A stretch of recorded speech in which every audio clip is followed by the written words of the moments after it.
Assalamualaikum warahmatullahi wabarakatuh. Nama saya Elina Nur Khalifah, NIM 20103011125.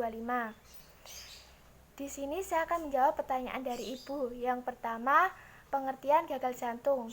Gagal jantung merupakan keadaan patofisiologi di mana jantung sebagai pemompa darah tidak mampu memenuhi kebutuhan darah untuk metabolisme jaringan.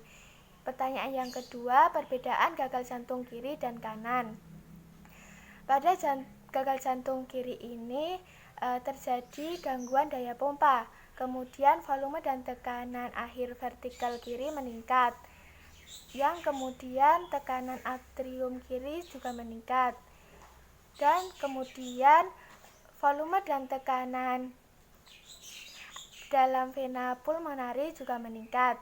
Kemudian terjadi kongesti vaskuler pulmonal, kemudian terjadi edema pulmonari, dan terjadilah gagal jantung. Kemudian pada gagal jantung kanan ini karena gangguan vertikal kiri ini sehingga terjadi hambatan daya pompa vertikal kanan.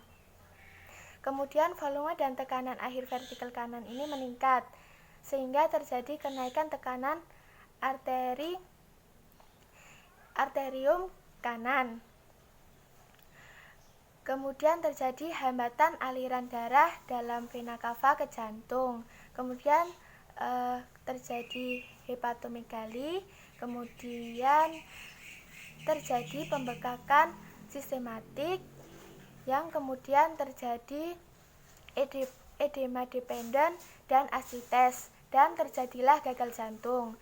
Kemudian pertanyaan yang ketiga yaitu etiologi atau penyebab gagal jantung. Gagal jantung ini disebabkan karena yang pertama disfungsi miokard AMI atau miokarditis, kemudian karena beban tekanan yang berlebihan, kemudian karena beban sistolik yang berlebihan, kemudian karena beban volume yang berlebihan, kemudian peningkatan kebutuhan metabolisme, kemudian juga karena kelainan otot jantung, kemudian karena arteriosklerosis koroner, kemudian hipertensi sistemik atau pulmonal, kemudian peradangan dan penyakit miokardium, kemudian ada penyakit jantung. Ini seperti stenosis katup AF, kemudian stenosis katup tamponade perikardium, dan perikarditis konstruktif.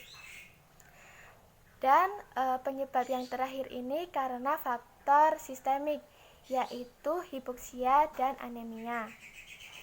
Sekian jawaban dari saya. Ada kurangnya mohon dimaafkan. Wassalamualaikum warahmatullahi wabarakatuh.